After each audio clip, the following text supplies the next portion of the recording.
Shalom para sahabatku, berjumpa dengan saya Romo Petrus Santoso SY dari Hong Kong. Para sahabat, saya pernah membuat statement seperti ini. Cinta mati kepada Tuhan Yesus. Wow, kata-kata yang sangat menggetarkan. Tidak hanya menggetarkan diri saya, tetapi saya yakin juga menggetarkan hati para sahabat semuanya. Saya ulangi kata-katanya. Cinta mati kepada Tuhan Yesus. Kata-kata ini akan semakin terasa ketika kamu memejamkan kedua matamu dan kemudian kau mengatakan, cinta mati kepada Tuhan Yesus. Kata-kata ini akan semakin menusuk dan masuk ke dalam hatimu ketika kamu memejamkan mata dan kamu mengatakan kata-kata ini dalam hatimu. Cobalah, mari bersama-sama dengan saya untuk beberapa detik.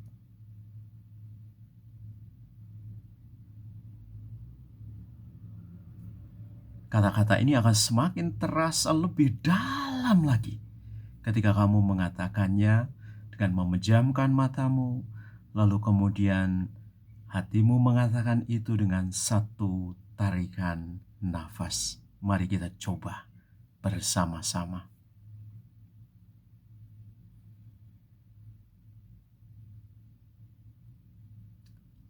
Wow, Tuhan Yesus menjadi sangat dekat dengan kita.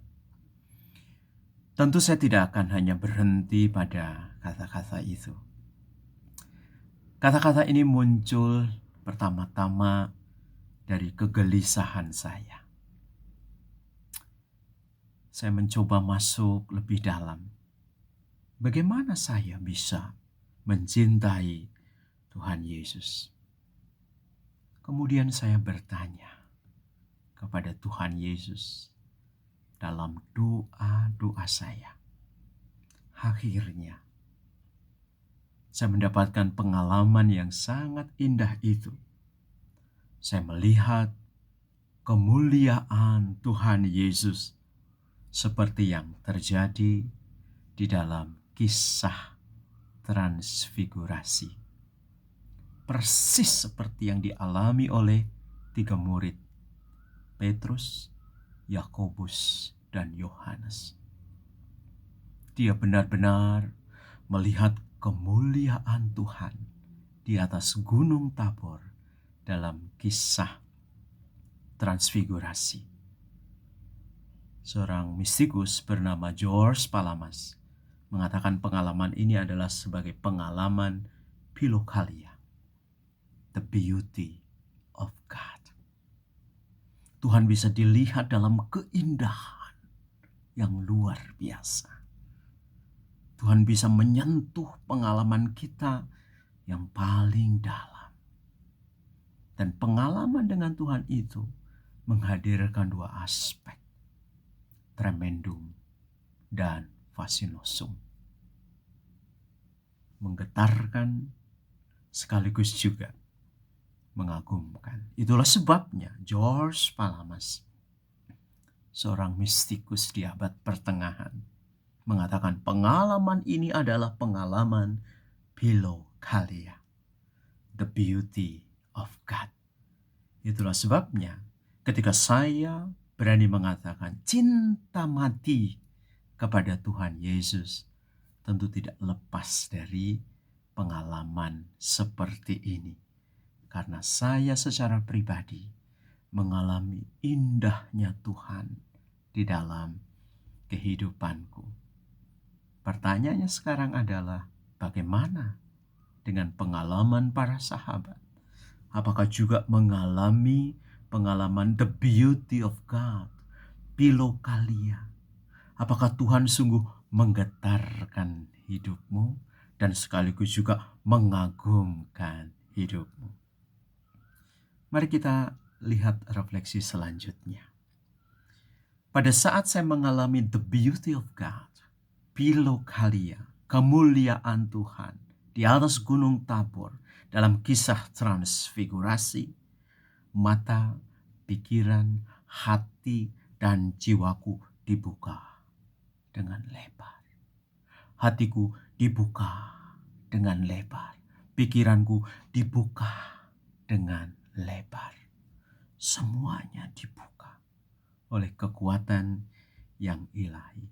Maka pada saat itulah saya masih ingat betul.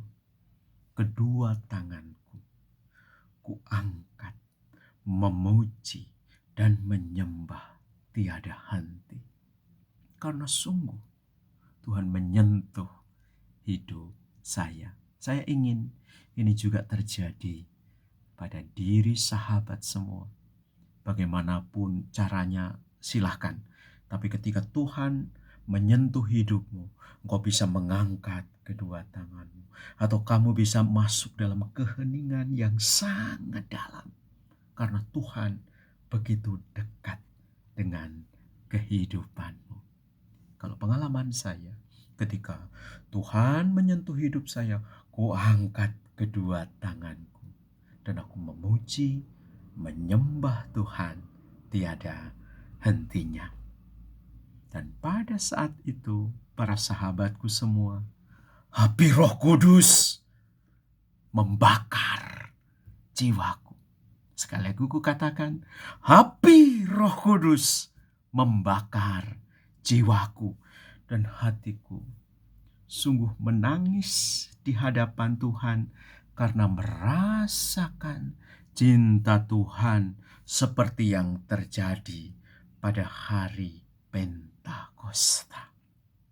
Para sahabat tahu, pada hari Pentakosta itu para rasul menerima Roh Kudus. Dan bahkan mereka dikatakan seperti mabuk. No, tidak. Mereka tidak mabuk. Mereka dipenuhi oleh Roh Kudus dan akhirnya mereka bisa berbahasa roh. Atau berbahasa dalam bahasa-bahasa yang pada saat itu ada di tempat itu. Tapi yang paling penting adalah mereka bisa berbahasa kasih di dalam hidup mereka. Dan hidup mereka dipenuhi dengan Roh Kudus. Itulah yang saya katakan, jiwaku dibakar oleh Roh Kudus. Ini juga bisa terjadi pada hidup para sahabat semua. Jiwamu bisa dibakar juga oleh yang namanya Roh Kudus. Kemudian selanjutnya, apa yang terjadi ketika jiwa kita dibakar oleh Roh Kudus? Maka saya katakan di sini dalam refleksi saya, pada saat itulah hanya ada satu nama yang harus kutinggikan, hanya ada satu nama yang harus kumuliakan, hanya ada satu nama yang harus aku agungkan, yaitu Tuhan Yesus, Sang Emmanuel, Mesias, Allah penyelamatku. Luar biasa saudara-saudari, inilah ketika jiwa kita dibakar oleh Roh Kudus dan ketika hati dan mulut kita menyebut namanya yang kudus, yaitu Tuhan Yesus.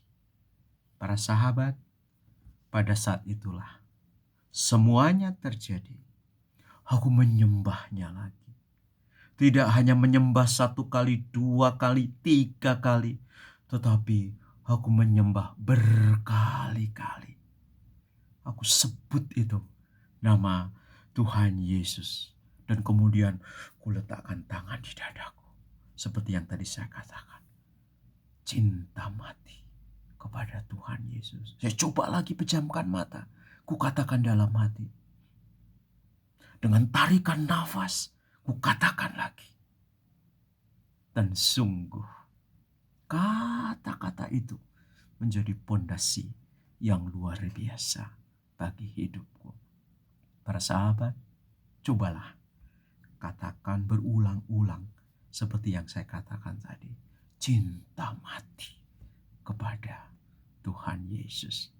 Dan kamu, di mana saja kamu berada, kamu akan menjadi saksi-saksi Kristus yang bisa dihandalkan.